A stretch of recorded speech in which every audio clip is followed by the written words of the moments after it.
Hey folks, welcome back to Good Enough Customs. So we are continuing on with Steve, getting him all prepped and ready to go for Power Tour, which is in a week. So far, we've got the carburetor swapped out. To be honest, I don't remember everything we've done.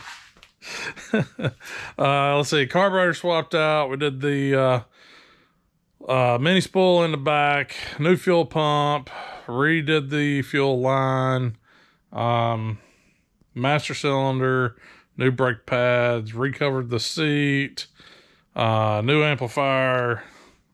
I think that's it. There's a lot going on, folks. I can't remember everything.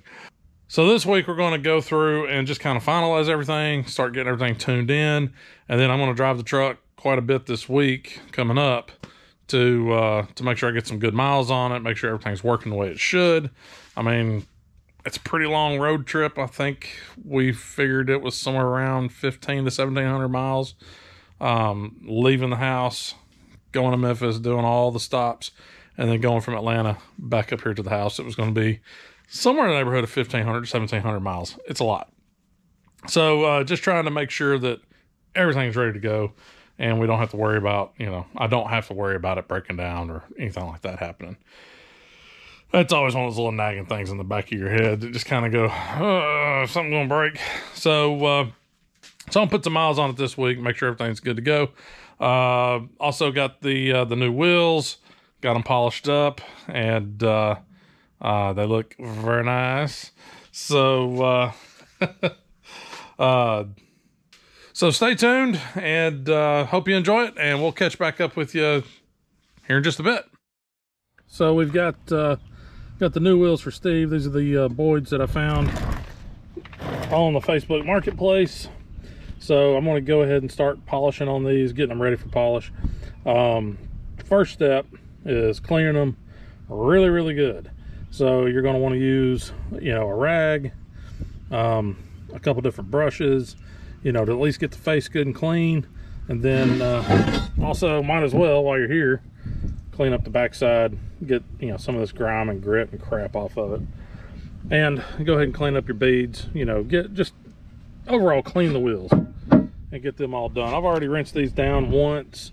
I'm using a healthy amount of Dawn dish soap, and added some lemon juice concentrate to it, just something with a little bit extra acid to it to help try to eat through some of the crap and crud on here. So I'm gonna go ahead and get it scrubbing a couple of these up. I'm not gonna bore you with having to watch me scrub wheels, but just know it takes a little bit scrubbing, a little elbow grease, it'll get her done.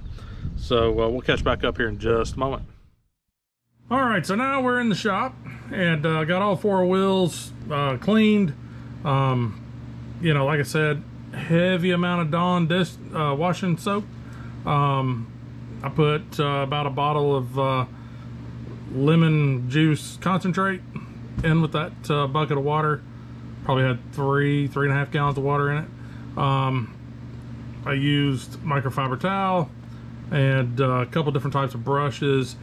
Scrubbed the crap out of the face of this guy. Got all in the little crevices that I could. I can't really do anything about down in here.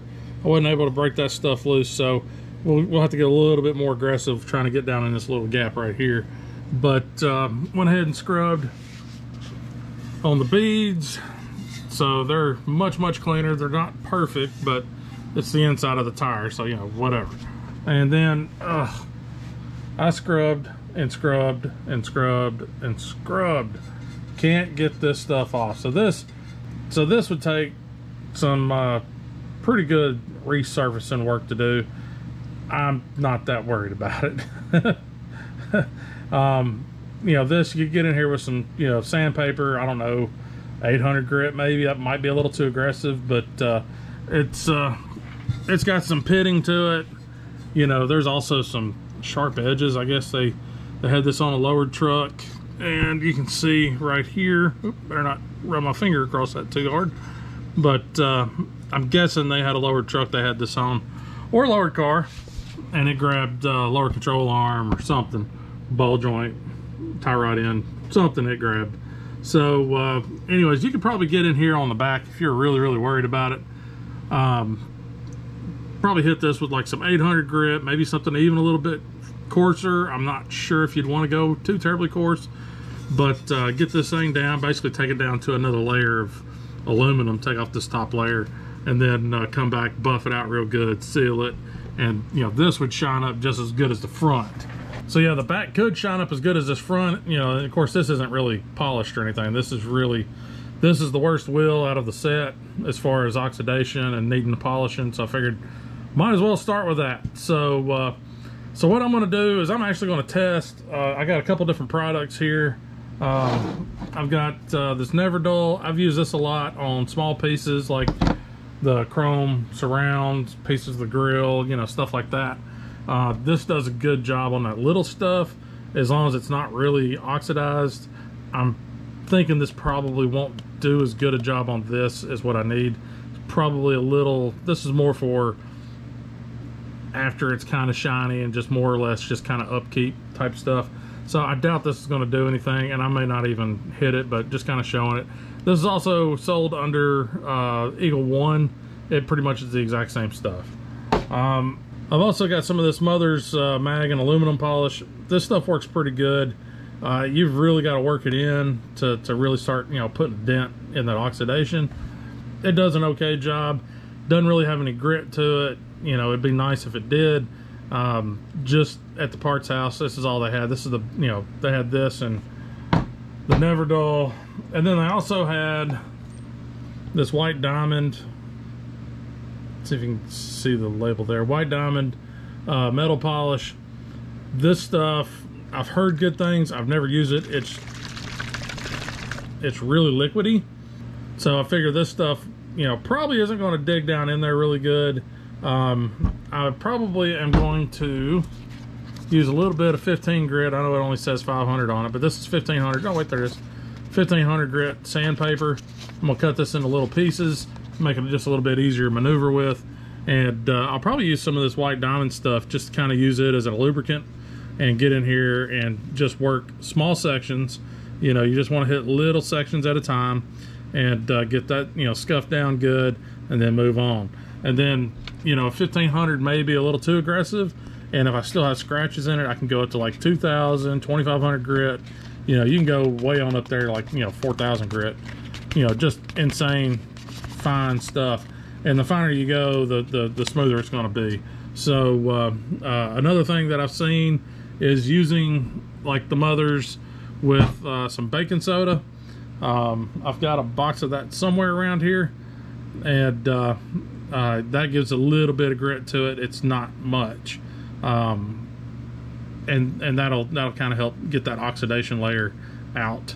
So so I'm going to get working on this guy. I think I'm just going to jump right in with this and the sandpaper, because this guy's pretty oxidized. You know, it's, you know, you can see it's got a film on it, and that film ought to clear off pretty good. So I think that's what I'm going to start with, is just hit it with that White Diamond and some sandpaper, and just start working my way, you know, around, out, and then working around, and try to get at least one wheel, you know, squared up. So I'm gonna get started on that, and I'll catch back up with y'all here in just a moment.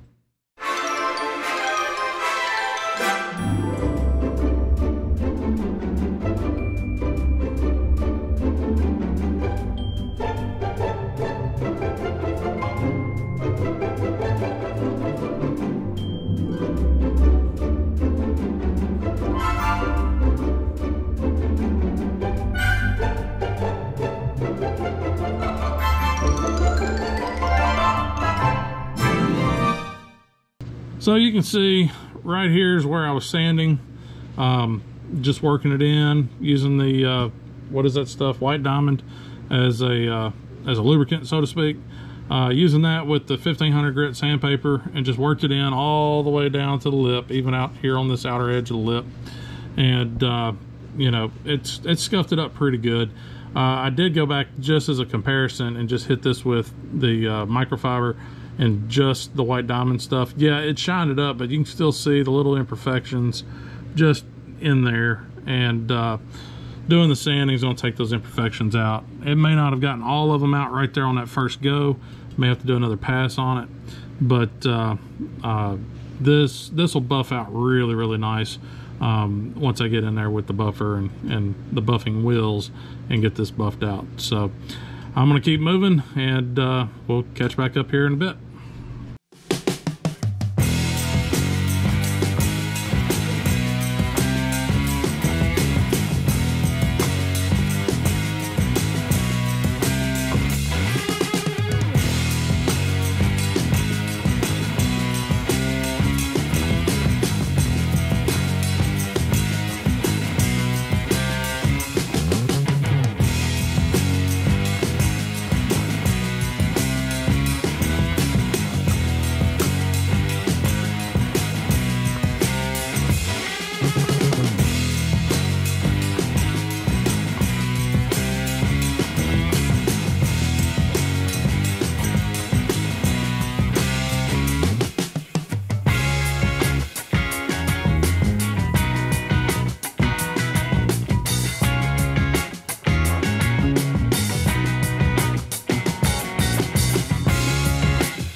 All right, folks, so got her all sanded down and got a couple different things. I bought one of these years ago, the mother's ball, polishing foam ball.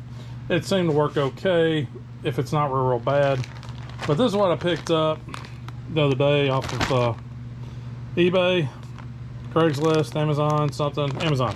And so it's just, you know, wool, I'm guessing wool, buffing pads. So I'm going to use these because I think I might be able to get a little bit better bite with these, and these will probably get down in the corners a little bit easier and make things a little bit nicer.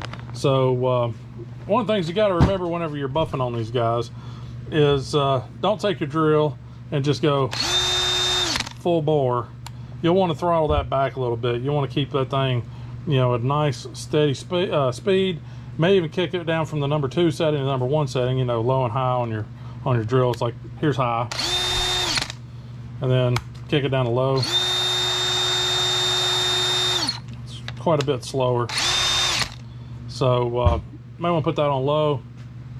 Just keep your speed low and get you good, you know, get it in there, get it worked really, really good first, and then as you're finishing up, kick it up to high and give it that nice, you know, buff, that final sheen. So the first step we're going to be trying to do is try to work these scratches out, and then we'll come back and really try to shine her up. So that's what I'm fixing to do. We'll catch up here in a minute.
Well, all right, there we go. So ran the buffer over it, kind of changed to a different pad to do the sides, and then get the face with the other, with the long, you know, broad pad. These guys down in here, these were just so chalky. So, I mean, you can see this thing is significantly better than it was.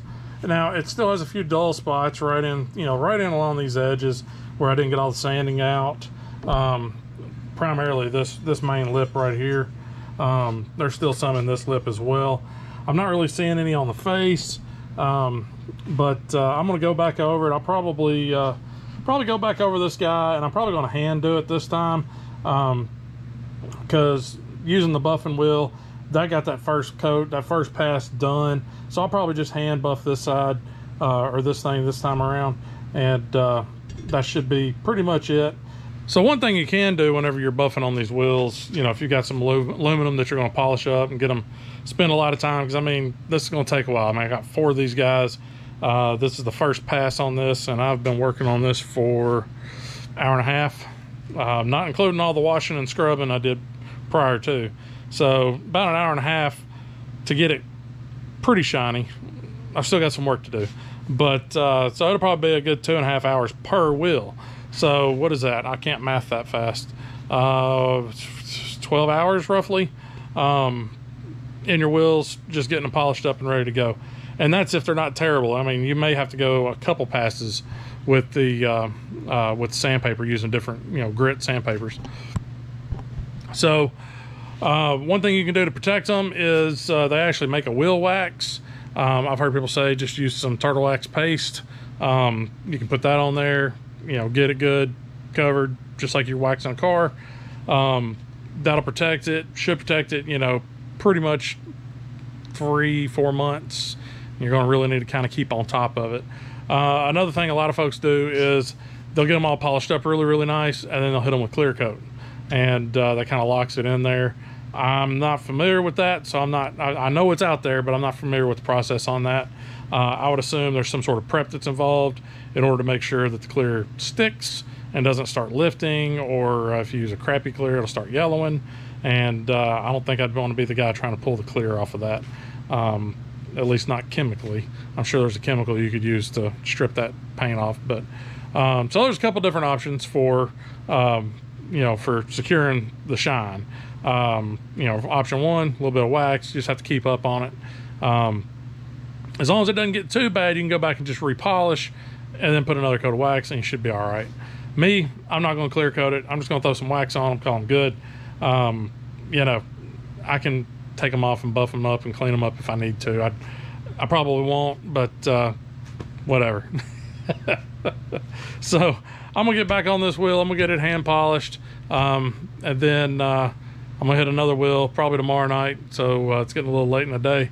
So anyways, that's just real quick on, you know, how to buff and polish, and, you know, sand, buff and polish wheels and make them look, you know, really nice and shiny.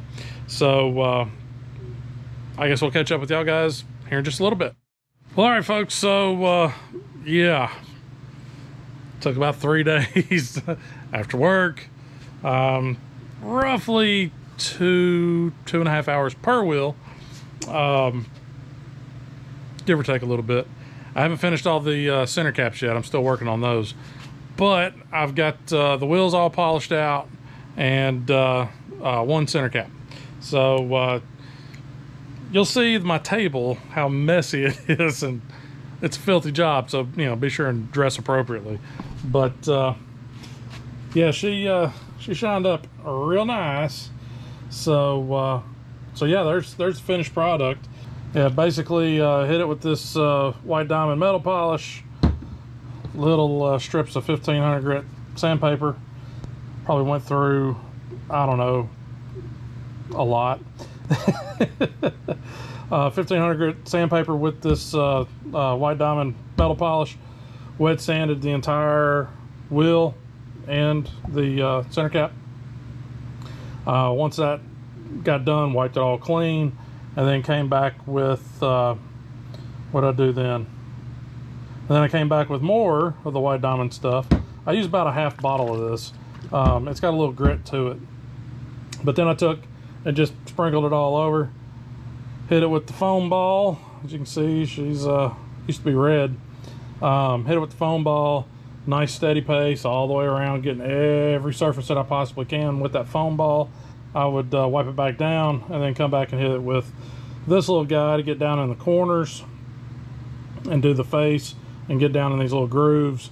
So this little guy right here running all that, and then I don't know where the other one is. There it is. And then I would use this guy to do the sides and walk my way around the sides, and then use it on the very edges. So yeah, a lot of work there. And then of course wipe it all back down, and then I come back, hand polish with the mothers, and then once that was done, hand polish it with some more Neverdull. And then once all got wiped down real good, this is the result. And I did just go through and put some wax on it, just some regular old car wax, some carnauba wax, just to seal it in, just to keep, you know, contaminants from getting down in there, and, you know, dulling it back up really quick. So the wax should last 3-6 months depending. Yeah, I got that in there. I literally just finished toweling this one off. I got these 3 over here with the wax on it, letting it dry up, and then I'm gonna, you know, get my towel and polish those guys back up a little bit. So yeah, you can see my pile of towels right there. It's a messy job, but it's well worth it. I mean, these things turned out amazing. So one little tip for you whenever you're doing these, I don't know if you can see in the camera or not, but there's some rash in this one. Yeah, you can kind of see it right there. There's some rash right here. You can take and go a little bit heavier grit on those spots and get that try to smooth that out a little bit. Those are pretty deep. If I was to try to get those all the way out, it would actually alter the shape of the wheel there. I wasn't about to do all that. So what I did was I just got the tall edges down, you know, the pieces that basically, if it snagged the little microfiber towel, I went ahead and hit it a little bit harder and got it, you know, scuffed down really good where it smoothed it out. So, but yeah, I'm more than excited about this, and going to get the wheels put on, or get the tires put on the wheels tomorrow, and that'll get us all primed up for this weekend to get the wheels on. I got to do the oil change and a couple other little things, just maintenance stuff on Steve in order to get him ready to go on the power tour. So as soon as I get all that done, then I can get her outside, get it started, get the carb tuned. I need to double check the timing. I heard it pinging last time I ran it really hard, so the timing may be just a touch advanced. So double check the timing, tune in that carburetor, and take it out, put it through some paces, you know, try to get these brakes wore in, try to get these brakes broke in a little bit, and see what she do. So I'll catch up with you guys on Saturday. Well, good morning, folks. So Saturday morning, busy past week. Polishing them wheels that is a chore. Finished up last night actually getting out here and polishing up the center caps. Yeah, those weren't as bad as the wheels. Wheels were like 2 to 2.5 hours a piece. The center caps were 45 minutes or so. But yeah, sore arms, sore hands. I think my fingers are swollen like little sausages right now. So oh, there's a dirty joke in there, but I can't say it. Trying to keep it friendly. But so anyhow, the objective for today is I got to get the oil changed. I got to get that carburetor tuned in. I know my timing's a little off. It was pinging last time I took Steve out and really ran him. So I think the timing is just a touch advanced. So I'll double check that and probably roll it back just, you know, 1 or 2 degrees more than likely. I think that's about it. It desperately needs a bath. You know, I put this moving blanket here, but I still got little bits of wheel polish splattered all over the front and different areas. Yeah, this is, whew, what a mess. So I got to get all that stuff done, and then give this thing a bath, and then take it out and start trying to get those brakes to bed in, and just put some miles on it just to make sure everything's good. I'm gonna drive it this week to work, double checking everything, making sure everything sounds good, runs good, feels good. because week after this, power tour, and we'll be, you know, putting some miles down. So I'm not going to show you what the wheels look like on the truck just yet. We're going to wait on that. I want to get it cleaned up a little bit first, because it looks very nice. So I'm gonna wait on that until after I get it all back, you know, get it a good bath and get everything scrubbed down real good. But like I said, I still got some stuff to do up here underneath the hood, changing the oil. These valve covers that I have, they did not come with a baffle kit, so I actually ordered a baffle kit, and now I've put it somewhere that I'm not 100% sure where I put it, but I'll find it. But that's actually the reason why this thing's dumping oil out like crazy. It's not really dumping it out, but you can kind of see way back there in the back. Let's see if I can't get back there. I mean, you can see it's wet back here, and that's just basically oil getting slung around in there and slinging up into that breather and just getting shoved out. I've seen this thing whenever it's gotten hot, you know, whenever it's running, and you can actually just see the oil laying in the fins on these valve covers. So I got a set of baffles. Hopefully they'll work. I'm gonna put those guys on and see if I can't get that cleared up, and let's get this thing out on the road for a little bit, you know, actually drive it instead of working on it. So I'm gonna get started, and I'll catch up with y'all here in just a minute. So Steve's back on the ground. Went through and was changing the oil. Wasn't worried about filming that. It's an oil change. So I did notice one thing when I went to go put oil back in it was I got a little peanut butter. It's slightly nerve-wracking, but you can kind of see some of it right in here. And so this is where the oil cap is. So I don't know if it's just condensation. When the oil was draining out, I didn't see anything. No water came out. It wasn't peanut butter looking. It wasn't, you know, nothing like that. So I think it's probably just some condensation setting up inside that cap, maybe just right in there. So I still got to pop the valve covers off anyway, so we're going to take a look. So we're going to start over here on the passenger side. I already loosened up some of the bolts. Thought I'd loosened them all up, but apparently not. But this is a 2000 model Vortec motor, so it's got the center bolt valve covers. I like these a little bit better as far as clamping. They seem to clamp really, really well.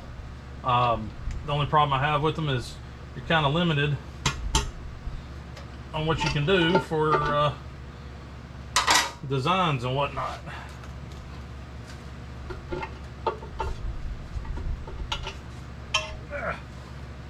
Yeah, there's a little peanut butter in there too. So that's not good.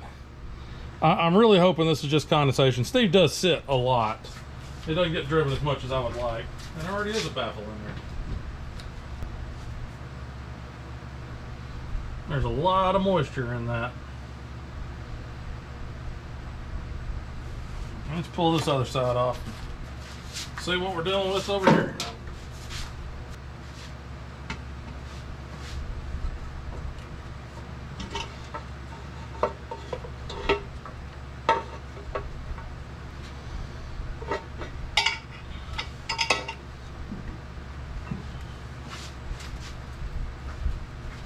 Alright folks, so did an oil change on this guy. Drained the oil out. I haven't put new oil in it yet. Pulled the valve covers off, and what we got is a lot of condensation and some peanut butter looking crap on the rockers. And then this was the big freak out for me. A lot of peanut butter in the valve cover. Not so much on the driver's side, but definitely on the passenger side. So after looking and doing some goggle research, it looks like condensation is going to be the culprit here. When I drained the oil out, there was no water in it. It wasn't milky. It was just a nice dark brown. This can happen and again, according to the goggle machine, this can happen whenever you're just taking short trips. The motor gets hot, but not, you know, hot enough to burn off any excess oil that's in there. And basically that oil that condensates up here on the rockers just basically whips the oil into a really fine, almost like a whipped cream. It's pretty gross. I mean, you can yeah, so another thing they said is you can smack it, and if the water separates, it's pretty much just condensation type stuff. So we're just getting water now where it's starting to separate out. So that's going to be what it is. A lot of folks just say, you know, just go ahead and run it, you know, clean it out and just run it. So I'm gonna clean all this out, and then I'm just gonna take it, and once I get the carb tuned up, get this thing up to temperature, take it out and drive it and double check it. One thing I did not check was the oil, the dipstick. So let's check that dipstick.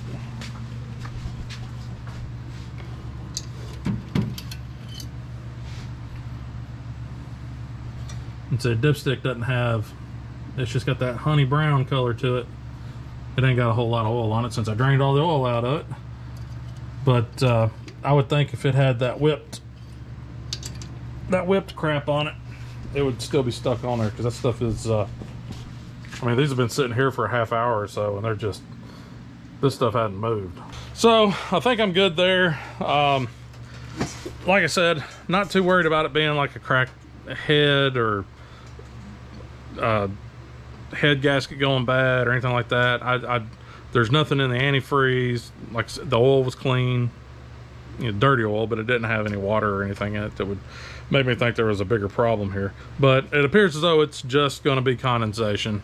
So I'm gonna go through here, clean this god-awful mess up, and put the fresh oil in it, and yeah, we're about ready to fire it off and get her running again. So I'm gonna clean all that up, and we'll check back in here in just a few. All right, well, there ain't nothing to it but to get here and do it. So I'll just wipe all this crap up as best I can. Yeah, it's just a lot of condensation in there.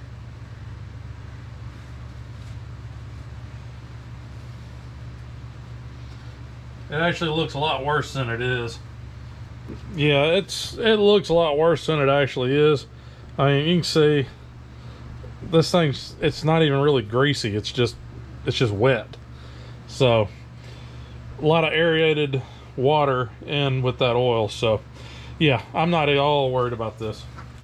So now we're gonna clean this just really gross stuff up. All right, valve covers are clean.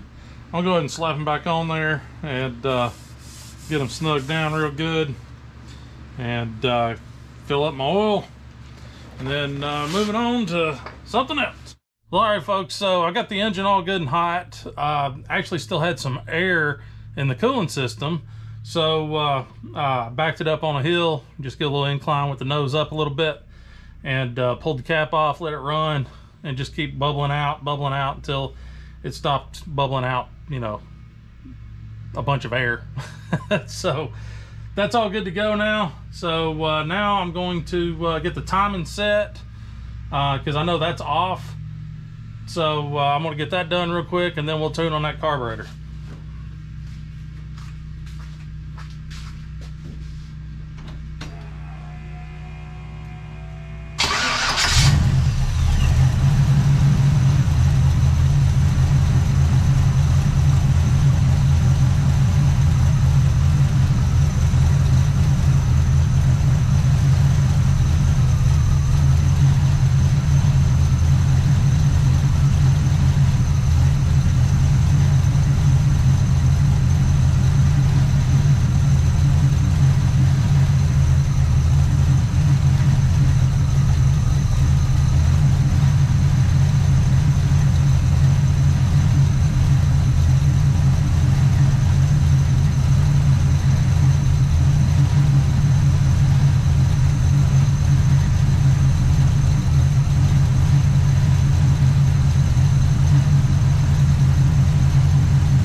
right, so you can see right now it's hanging around 15.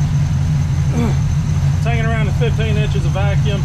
What we're trying to do is get as much vacuum as we can and then back it off just a little bit.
Over 20 inches of mercury on the vacuum on this guy. Like I said, this motor's got exceptionally good vacuum.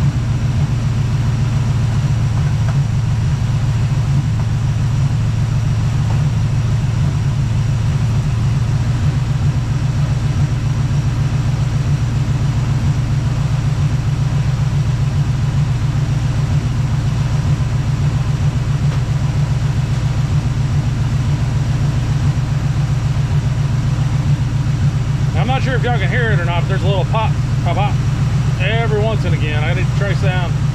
I got a little miss somewhere and I don't know where, so I'm gonna try and trace that down real quick, and I'll catch back up here in just a few minutes.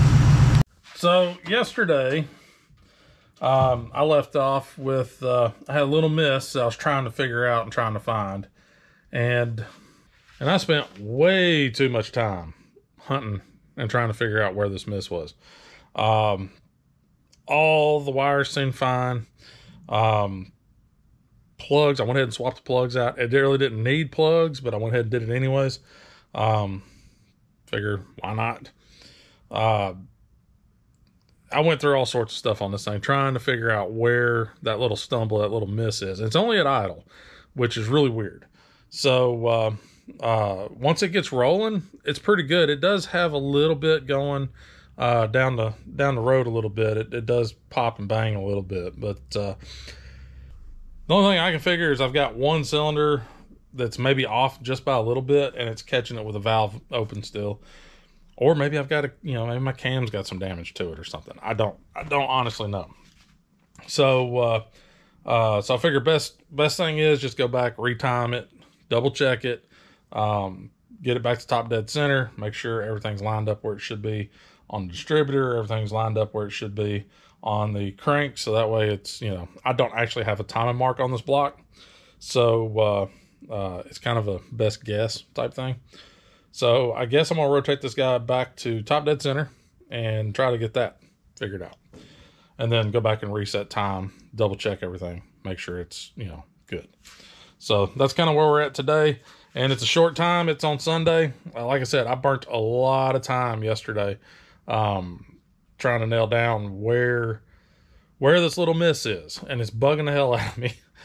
So the only other thing I can think of, if the timing doesn't square it up, is I'm going to have to swap out the distributor. This is a new distributor. It came from Jegs. It's one of the little cheapies.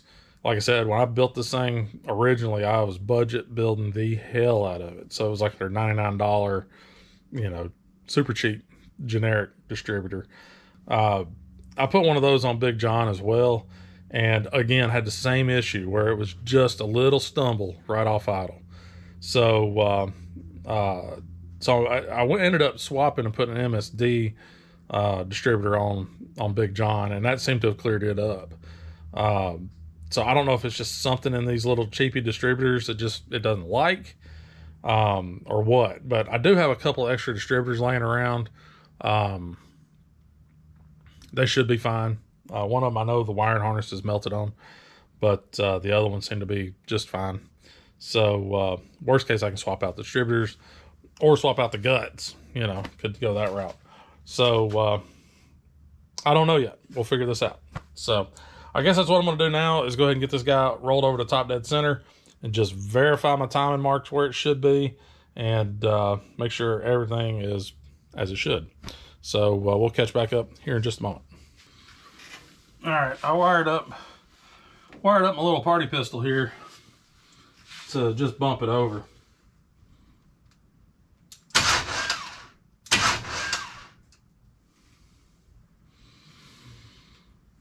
Okay.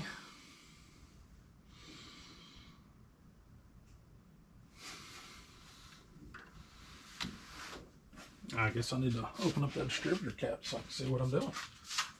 I'm definitely off on that.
So I'm actually just a touch past top dead center on this guy, which is fine.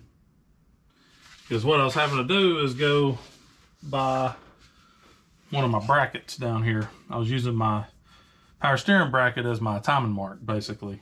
The top edge, let me see if I can't just bring it in here.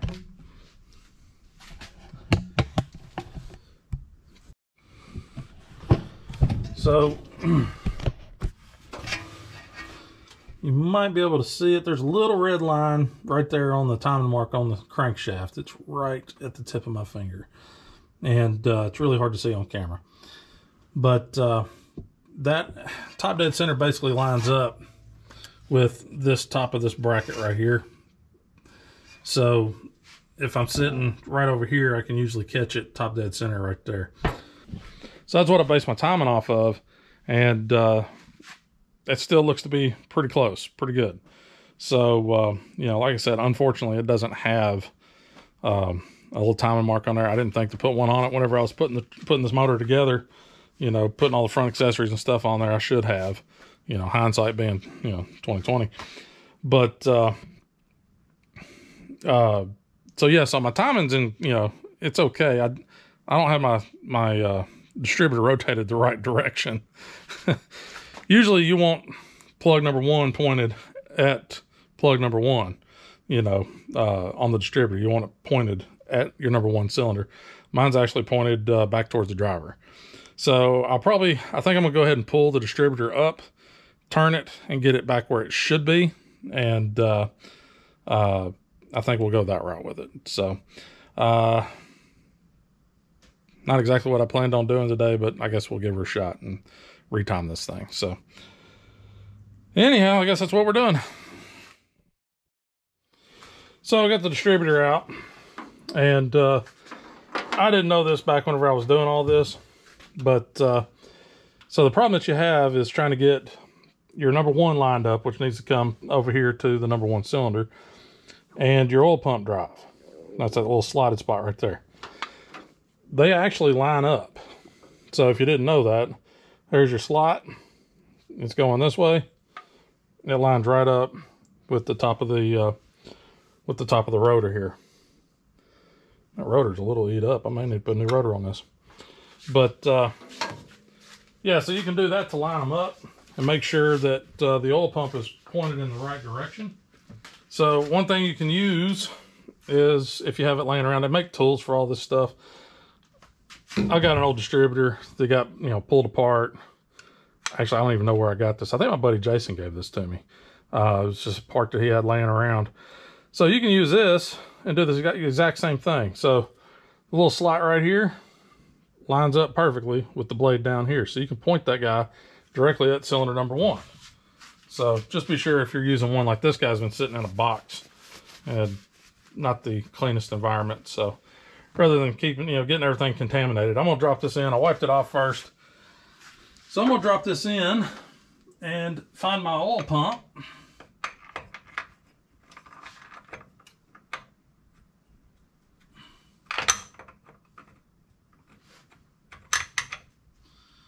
All right. And I can turn my oil pump at number 1.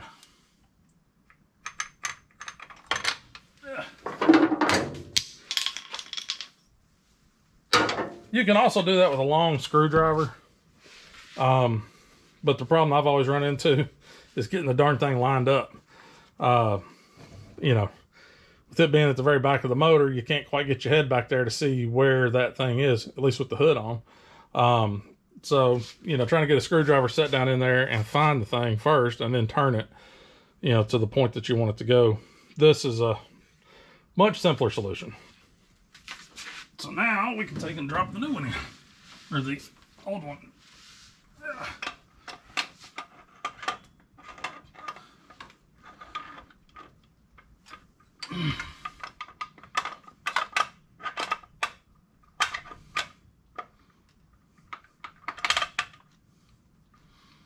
There. Yeah, she's a little off, but that's good enough. All right, quick run to the parts house. Got a new rotor and got a new cap. Unfortunately, all I had was gray, which really sucks. But what are you gonna do? When you need it, you need it.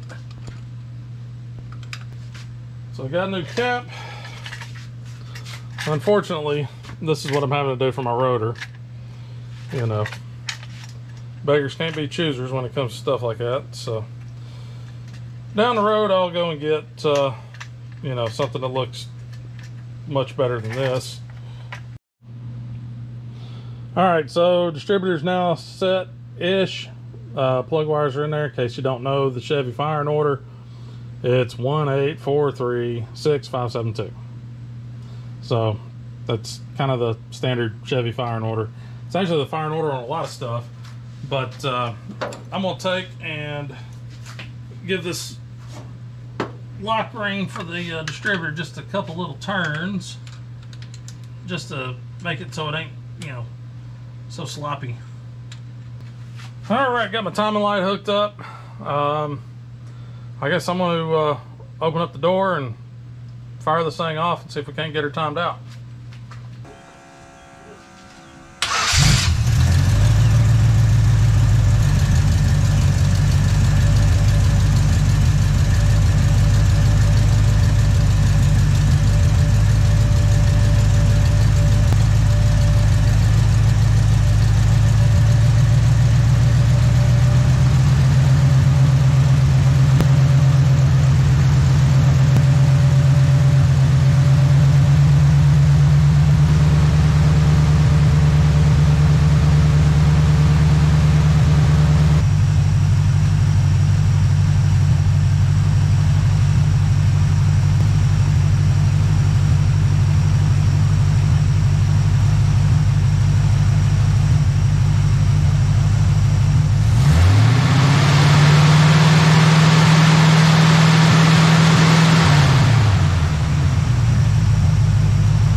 Well, now that's tuned, so it sounds better. I don't have that little pop where it's got a miss, and seems to be running a little bit smoother.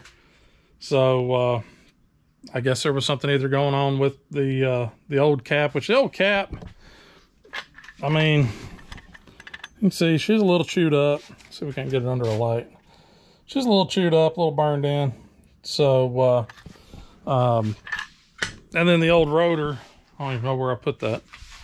Oh, it's right here. And you can kind of see on the old rotor, is a little chewed as well. So I don't know, maybe that's all it was. I do feel better about having the distributor set in the correct place. Not sure why that wasn't set in the correct place whenever I did it originally.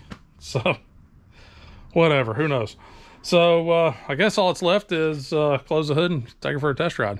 So, we'll catch back up here in just a moment.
Brakes in, so I'm trying not to be too terribly hard on them until they bed in good.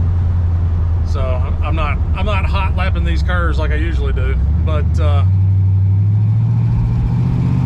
little stumble there. Probably still got a little bit of carburetor tuning to do. Probably adjusting that vacuum secondary, and once I get that adjusted down, it'll be a little bit better, I would think, on the full throttle stabs. So it's just kind of a little boggy whenever you jump down in it. So it's to be expected.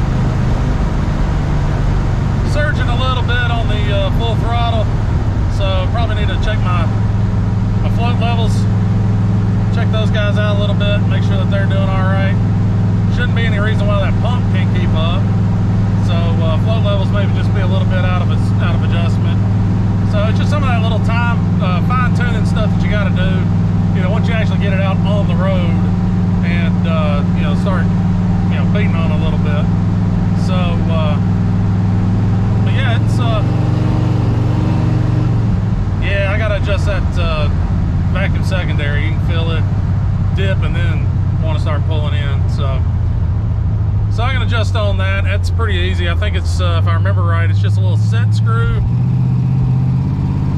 It's just a little set screw on the side, and you got a little dial that you turn and do all that, and that'll adjust when that vacuum secondary, the rear blade's open. So yeah. Good times. So I guess I'm going to get back to the house and do some of these little fine adjustments on it. It's going to be a lot of do an adjustment, take it out, ride it for a little bit, do an adjustment, take it out, ride it, you know, or just take a bunch of tools with me and do it while I'm out and about, just, you know, driving around. But